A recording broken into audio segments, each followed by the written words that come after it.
introduce the famous reporter, Brittany Washington. And now I'm here with Lexi Bonifay. Hi, Brittany. Hey, I heard that you're going to tell us a little bit about the children in the Holocaust. Yes, well, Jewish and German children with disabilities were often shot, and they were sent directly to gas chambers, or they were shot in masses, like I said. They were buried in masses. Twins were used for medical experiments. Germans that had Jewish heritage were kidnapped by the Nazis and taken to facilities where they would be adopted by racial suitable Germans. The children that were 13 to 18 years old would be placed in labor, meaning that they would have to work. The girls were in sweatshops sewing. The boys were in work camps or work teams, doing different things all the time. And often the children saw their families being shot. Sometimes if the camps got too clustered, they would just place every little child into the oven where they killed them.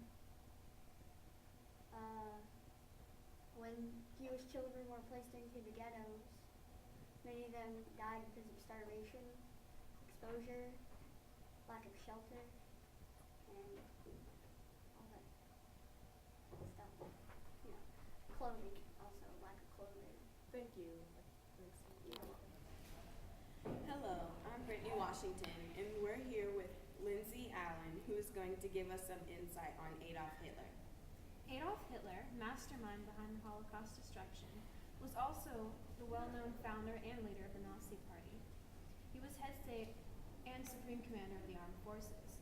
Born in Austria on April 20th, 1889, he was a lot more resentful, moody, and lazy, even hostile towards his strict father, but strongly attached to his mother, who died of cancer when he was at a young age.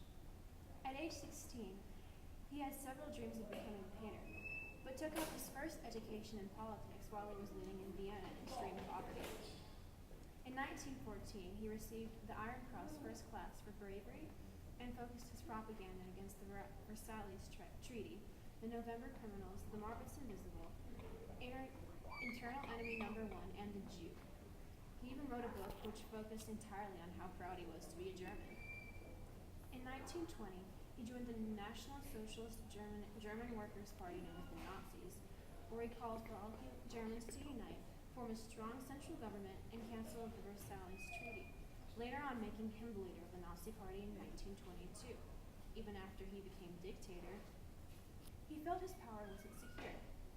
He decided that it was necessary to purge the SA along with other political opponents and rivals. This process began on June 30th, 1934, alas, starting the Holocaust. Y'all are never gonna believe this because I'm here with Adolf Hitler. So, Mr. Hitler, why don't you like Jews? One more time, please.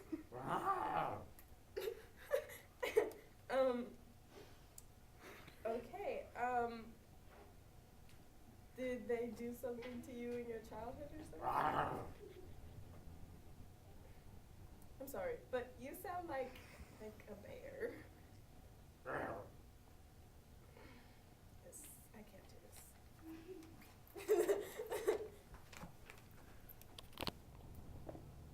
And now we're going to go to Austin Hibbard, who's going to tell us about concentration camps. Thank you, Brittany. Now we're going to be talking about concentration camps during the Holocaust. One concentration camp that was a huge part of the Holocaust was the Buchenwald concentration camp in Weimar, Germany.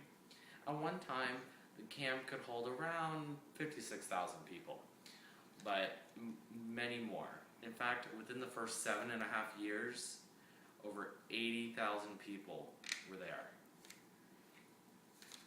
And this camp was headed by 17 managers, if you want to say, or leaders, I don't know how you would say it, people that decided what happened to the prisoners, or decided who was beaten, or anything. They had a whole array of things that they did to these people. They starved them, they maltreated them, they worked them to death, they beat them. They used to also shoot legal substances into them. And it was not a good place to be. But the people that were in this were mostly innocent, or mostly all were innocent. It was ridiculous about how this all happened. So, back to you, Brittany. And now we're going to David Glendenning, who's going to tell us about genocide.